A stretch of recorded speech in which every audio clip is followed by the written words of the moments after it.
జరిగిపోయింది, జరగాల్సిన డ్యామేజ్ జరిగిపోయింది. ఇవాళ అసలు దీని ప్రాముఖ్యత లేకుండా పూర్తిగా మరుగున పడిపోయి చివరికి మేము లోపలికి వెళ్తే బల్లులు పాములు కనబడతా ఉన్నాయి. పూర్తిగా ఇబ్బంది పడేది. ఇంకొక పెద్ద ప్రధాన సమస్య మేము వస్తున్నప్పుడు గమనించింది ఏంటంటే విపరీతమైన దొంగతనాలు. ఇక్కడ ఉన్న మెటీరియల్ అంతా ఎత్తుకుపోతా ఉన్నారు. ఎవరు నివాసం లేకపోవడం వల్ల దీనికి రక్షణ కలిపే. మీరు ఆలోచన చేయండి సార్, సుమారుగా 4720 ఇళ్ళు శాంక్షన్ చేశాం. ఆలోచన చేయండి, మన ఊర్లో ఆదోనిలో 4720 మందికి లబ్ధిదారులని ఎంపిక చేసి వాళ్లకు ఇక్కడ ఇళ్ళు ఇవ్వాలనే ప్రయత్నం చేస్తే ఎంత మంచి ఉపయోగం జరుగుతుందో ఆలోచన చేయండి. ఒక పెద్ద మోడల్ కాలనీ ఇది. అందరూ వచ్చి చేరితే దీనికంటే పెద్ద కాలనీ ఆదోనిలో ఉండనే ఉండదు. అంత పెద్ద కాలనీ అవుతుంది. దాంట్లో 2000 ఇళ్ళు పూర్తి చేశాము అని కాంట్రాక్టర్ చెబుతున్నారు. ఇంజనీర్లు కూడా సర్టిఫై చేస్తూ ఉన్నారు. చేసి 2000 ఇళ్లలో 1500 మందికి ఇంతకుముందు ఇప్పటికే మనం హ్యాండ్ ఓవర్ చేశామంటాం. మీకు కూడా తెలుసు, గత ప్రభుత్వంలో 2 సార్లు 3 సార్లు ఆర్భాటంగా దీని గృహప్రవేశాలు చేశామని హడావడని మంత్రులు వచ్చి నానా. కానీ మీరు మీ కళ్ళతో చూడండి, పత్రికల్లో వాళ్ళు చూస్తూ ఉన్నారు, ప్రజలందరూ ఇక్కడికి వచ్చి చూస్తూ ఉన్నారు, కొంతమంది ఊర్లో ప్రముఖులు వచ్చి చూస్తూ ఉన్నారు. ఎవరైనా ఒక్కరైనా కూడా నివాసం లేదు ఇక్కడ. చాలామంది లాక్ చేసుకొని వెళ్ళిపోయి ఉన్నారు. కొంతమంది లాకులు కూడా చేసుకోలేదు. కొంతమంది వాళ్ళ వస్తువులు కూడా ఇక్కడ తెచ్చిపెట్టుకొని మాది అని చెప్పడానికి వెళ్ళిపోయారు తప్ప ఇక్కడ ఎవరు కూడా నివాసం లేదు. కానీ ఈరోజు కూటమి ప్రభుత్వం, నేను ఎమ్మెల్యేగా చాలా పర్టికులర్గా ఉన్నాను.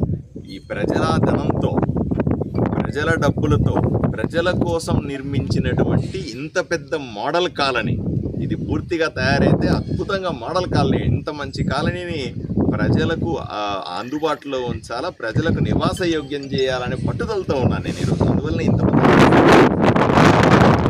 ప్రముఖులందరినీ తీసుకొని వచ్చి ఇక్కడ మీకు చూపిస్తా ఉన్నాను. 2 విషయాలు ప్రజలు నా దృష్టి మీరు కూడా నా దృష్టి తీసుకొస్తా ఉన్నారు.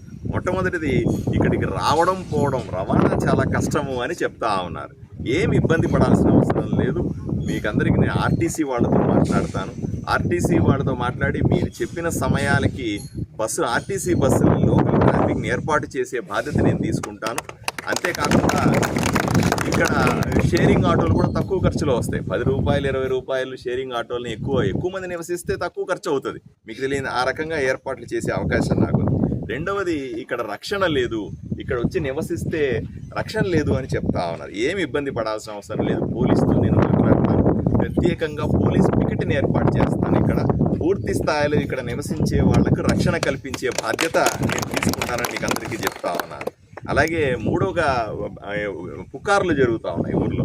ఏమంటే ప్రభుత్వం మారినప్పుడంతా మమ్మల్ని ఖాళీ చేయిస్తారు, లబ్ధిదారులను మార్చేస్తారు, మేము చేరుతాము, మళ్ళీ ప్రభుత్వాలు మారిందిగా మళ్ళీ లబ్ధిదారులను మార్చేసి మమ్మల్ని బయటికి పొమ్మంటే ఎట్లా పోతాము అనే భయాందోళనలో కొంతమంది పుకార్లు పుట్టిస్తున్నట్టుగా తెలుస్తుంది. ఎట్టి పరిస్థితుల్లో నమ్మకండి. ఇప్పుడు కాదు, ఎప్పుడైనా సరే నేను రాజకీయ కక్షలు చేసే వ్యక్తిని కాదు, రాజకీయ పార్టీల గురించి పట్టించుకునే వ్యక్తిని కాదు. ఏ పార్టీ వాళ్ళైనప్పటికీ లబ్ధిదారుల్ని మళ్ళీ గుండెల్లో పెట్టి చూసుకుంటాం. రండి, ఇక్కడ ఇళ్లలో నివసించండి, మిమ్మల్ని ఖాళీ చేయించే ప్రశ్నే లేదని మీకు అందరికీ కూడా నేను హామీ ఇస్తా ఉన్నాను. మూడోది, మెయింటెనెన్స్ లేదని చెప్తా ఉన్నారు. నిజమే, ఇక్కడ ఎవరు నివసించట్లేదు, నిర్లక్ష్యానికి గురైంది, ఎవరు అలాగే వచ్చి చూడలేదు, ఆఫీసర్లు తీసుకురాలేదు. మీరు కూడా ఆరోపణల వరకు రాజకీయంగా సరిపోయింది. తప్పనిసరిగా ఇక్కడ ముళ్ళ కంచెలు పెరిగిపోయినాయి, పాములు బల్లులు అన్నీ ఉన్నాయి. నిజంగానే చాలా ఇబ్బందికర పరిస్థితులు. మున్సిపాలిటీ వాళ్ళని పెట్టి మీరు ప్రజలు వచ్చి నివసించడం మొదలు పెట్టంగానే దీన్ని మామూలు మన కాలనీలు ఎలా అయితే రోజు శుభ్రం చేస్తామో అలా చేయిస్తాము. ఈ కంప చెట్లన్నీ తీయించేస్తాం. ఎక్కడ ఏమి ఇబ్బంది లేకుండా మెయింటెనెన్స్ని పర్ఫెక్ట్గా చేయించే బాధ్యత నేను తీసుకుంటానని మీకు అందరికీ నేను తెలియజేస్తాను. ఏమి అంటే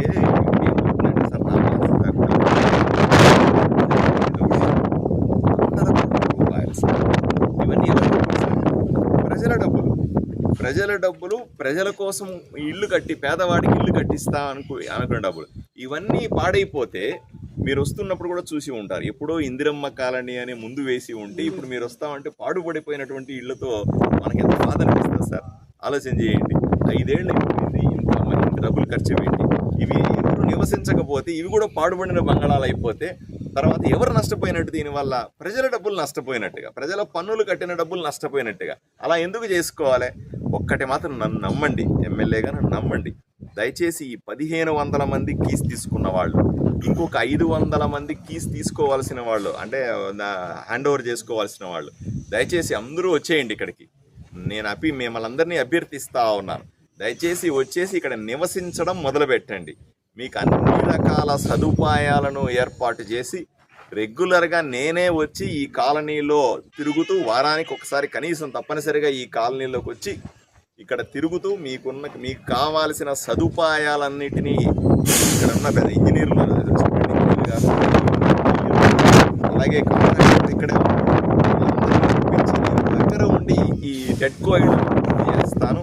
ఈ 2000 కుటుంబాలు ఇక్కడ ఏవైతే మారుతాయో వీళ్ళందరూ మళ్ళీ ఆర్భాటంగా హంగామా చేసి గృహప్రవేశాలని పేరు పెట్టి దాన్ని పెద్ద ప్రచారం కోసం వాడుకోవాల్సిన అవసరం లేదు.